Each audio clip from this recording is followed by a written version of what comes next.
দিচ্ছি আর উনি এরকম দুই হাতে চুরি পইরে আছেন দেখে আমার পর্যন্ত লজ্জা লাগছে। আমার কোন পদ পাবার প্রলোভনের বিনিময়ে এই সন্ত্রাসীগুলোকে উনি মুক্তি দিয়েছেন আপনাদের মাধ্যমে আমরা আসিফ নজরুল সাহেবের কাছে জানতে চাই। স্বরাষ্ট্র উপদেষ্টার পদত্যাগ চেয়ে আমরা রাজু ভাস্কর্য থেকে তার জন্য লাল চুড়ি নিয়ে তারপরে আমরা পুলিশ হেডকোয়ার্টার্স অভিমুখে যাত্রা করেছিলাম। প্রতিমধ্যে আমাদেরকে যখন আটকানো হয়েছে আমরা পুলিশের কাছে সেই লাল চুড়ি নিক্ষেপ করেছি সিম্বলিক অর্থে যে অন্তত তার জন্য একটু লজ্জা শরম হয়। প্রথমত হলো লজ্জা শরম আল্লাহ প্রদত্ত ব্যাপার, এটা যদি কারো নিজের মধ্যে না থাকে এটা তো আসলে আপনি চুড়ি দিয়ে শাড়ি দিয়ে লিপস্টিক দিয়ে কোনো কিছু দিয়ে আপনি কারো লজ্জা আনতে পারবেন না।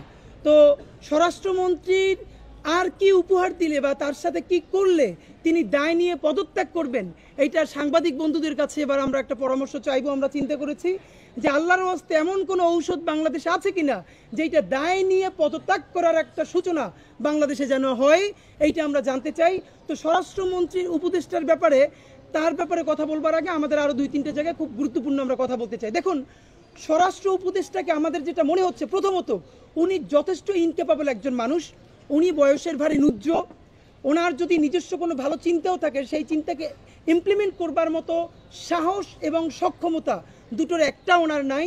প্রথমত আমরা সাহস বলছি এই জন্য এই কাজ করবার জন্য যে গার্ডস দরকার আপনি জানেন, এই যে বর্তমান বিউরোক্রেসি, পুরো আমলাতন্ত্র, পুরো পুলিশ বিউরোক্রেসি, এটা তো সেই খুনি হাসিনার সিস্টেমেরই তাদের মধ্যেরই। হয়তো কাউকে রদবদল করে ঢাকা থেকে টাঙ্গাইল পাঠানো হয়েছে, কাউকে নরসিংদী থেকে ঢাকায় আনা হয়েছে, কিন্তু তাদেরই তো লোকজন সবাই আছে।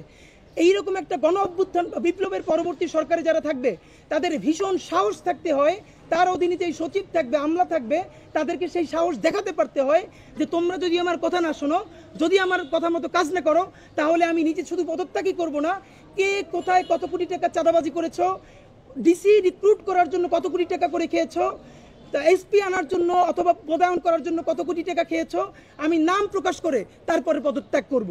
ন্যূনতম এই গার্ডসটুকুন, এই সাহসটুকুন অভ্যুত্থান পরবর্তী একটা দেশের সরকারের উপদেষ্টাদের থাকতে হয়। কিন্তু অত্যন্ত লজ্জার ব্যাপার, বর্তমান সরকারের এরকম উপদেষ্টাদের মধ্যে একজন উপদেষ্টাও নাই যার এই সৎসাহসটা আছে যে যদি তোমরা কাজ না করো তাহলে তোমাদের সমস্ত দুর্নীতি ফাঁস করে দিয়ে তারপরে আমি পদত্যাগ করব। সুতরাং স্বরাষ্ট্র উপদেষ্টার উপরে দায় দেওয়াটা এখন একটা নতুন রাজনীতি শুরু হয়েছে।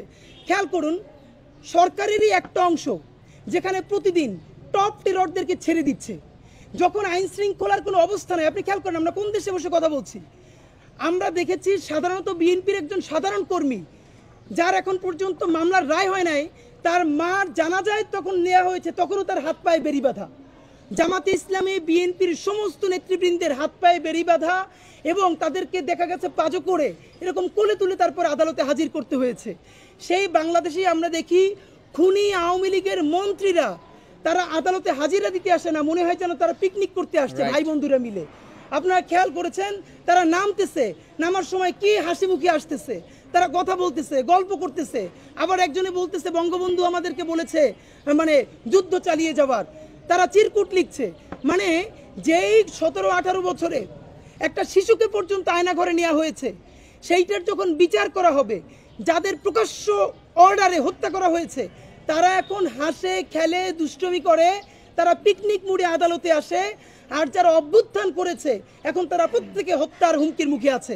এইটার দায় একক স্বরাষ্ট্র উপদেষ্টার না, এই সরকারের প্রত্যেক উপদেষ্টার প্রতি দায় রয়েছে। ঠিক আজকে প্রেস ব্রিফিং এর শেষের দিকে আমরা অত্যন্ত ঝুঁকিপূর্ণ কিছু কথা বলবো।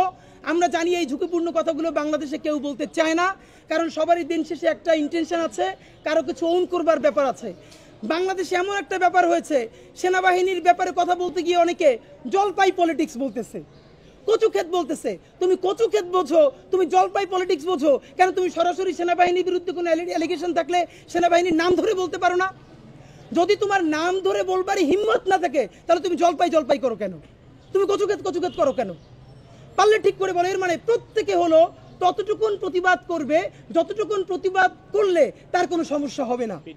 আমরা সেই সময়টাকে অতিক্রম করে এসেছি যে ডিজিএফআই, এনএসআই অথবা আরো বিভিন্ন গোয়েন্দা এজেন্সি আমাদেরকে তুলে নিয়ে আমাদেরকে গুম করে ফেলবে।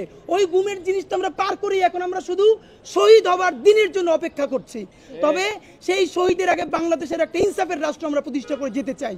সুতরাং আপনাদেরকে আমরা জানাই, আজকে স্বরাষ্ট্র উপদেষ্টাকে হাতে ধরি পায়ে ধরি যা কিছু ধরলে উনি পদত্যাগ করবেন দায় নিয়ে একটা নতুন কালচার তৈরি করবেন, উনি আমাদেরকে জানাক, আমরা গিয়ে তাই ধরবো।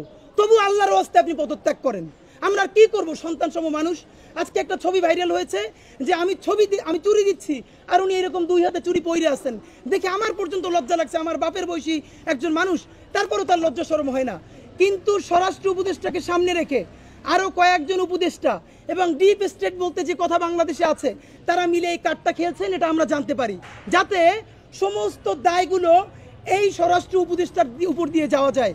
আপনাদেরকে জানাই, আপনারা জানেন গত কয়েকদিনের মধ্যে শীর্ষ সন্ত্রাসী বা টপ টেরর হিসাবে ঘোষিত ছিল 2001 সনে বিএনপি জামাত যাদেরকে টপ টেরর হিসেবে ঘোষণা করেছিল, ধরিয়ে দিলে পুরস্কার দেওয়া হবে, এমনকি ইন্টারপোল যাদের উপরে নিষেধাজ্ঞা জারি করেছে, রেড অ্যালার্ট জারি করেছে, সেই রকম অন্তত 1 ডজন সন্ত্রাসী, অনেকে জামিনে মুক্তি পেয়েছে, অনেকে বিদেশ থেকে বাংলাদেশে এসে ফিরে তারা ইতিমধ্যে চাঁদাবাজি শুরু করেছে। আপনাদেরকে একটু জানাই, হাজারীবাগ এলাকার শীর্ষ সন্ত্রাসী সানজিদুল ইসলাম ওরফে ইমন, কিলার আব্বাস হিসেবে পরিচিত মিরপুরের আব্বাস আলী, মোহাম্মদপুরের ইমামুল হাসান হেলাল ওরফে পিচ্চি হেলাল, খন্দকার নাইম আহমেদ ওরফে টিটন, খুরশেদ আলম ওরফে রাসু ওরফে ফ্রিডম রাসু এবং পূর্ব রাজারবাজার এলাকার শীর্ষ সন্ত্রাসী 9টি হত্যাসহ অন্তত 22টি মামলার আসামি আসলাম হোসেন ওরফে সুইডেন আসলাম, এরা প্রত্যেকে কি করে জামিনে মুক্ত হয়েছেন আপনাদের কাছে জানতে চাই। এই জামিনগুলো তো স্বরাষ্ট্র উপদেষ্টা দেন নাই, এই জামিনগুলো তো বাংলাদেশের সব থেকে সুশীল আইনের পণ্ডিত এবং বাংলাদেশের সব থেকে কি বলবো যে সুসাহিত্যিক সুশীল আমাদের আসিফ নজরুল স্যার, তার আইন মন্ত্রণালয় যদি এটাকে অ্যালাউ না করে, তাহলে এই সন্ত্রাসীগুলো কি করে জামিন পেয়েছে আমরা জানতে চাই। যেই বাংলাদেশে মাহমুদুর রহমানদের আইন মানার কারণে এসে জেলে গিয়ে তারপরে আবার আবেদন করে তারপরে জামিন নিতে হয়। আপনারা জানেন ডাক্তার সাদি এইখানে সংবাদ সম্মেলনে বলেছি, যারা মানুষের চিকিৎসা দিতে গিয়েছে তাদেরকে ধরে হত্যা মামলার আসামি করেছে, তাদেরকে ছেড়ে দিয়ে এখনো তাদের মামলা প্রত্যাহার করা হয় নাই। আর ইন্টারপোলের রেড অ্যালার্ট জারিকৃত সন্ত্রাসীকে আসিফ নজরুল সাহেব কোন কারণে তাদেরকে মুক্তির বন্দোবস্ত করতে পারেন?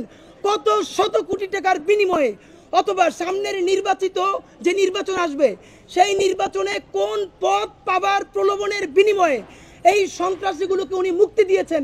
আপনাদের মাধ্যমে আমরা আসিফ নজরুল সাহেবের কাছে জানতে চাই।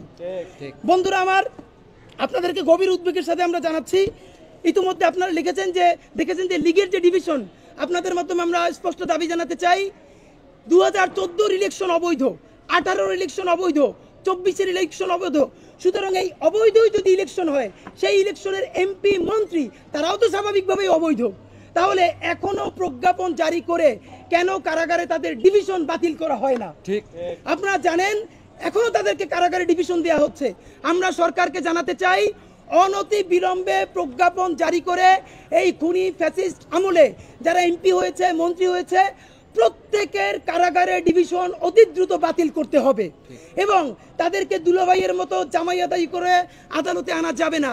এরপরে যদি জামাইয়ের মতো নিয়ে আসেন, এরপরে যদি ছাত্র জনতা তাদেরকে ওখানে কোনো সিদ্ধান্ত গ্রহণ করে, তখন যদি কেউ মব মব বলে চিৎকার করেন, থুতু দিয়ে তাদেরকে ভাসাই দেওয়া হবে। ঠিক, গণহত্যা করেছে, খুন করেছে, এখন পর্যন্ত বিচারের নাম নাই। যারা খুন করেছে, গুলি করেছে, তারা মানুষের সামনে প্রকাশ্য দিবালোকে হাসে খেলে, এর থেকে বড় বেইজ্জতি বাংলাদেশের জন্য আর কিছু হতে পারে।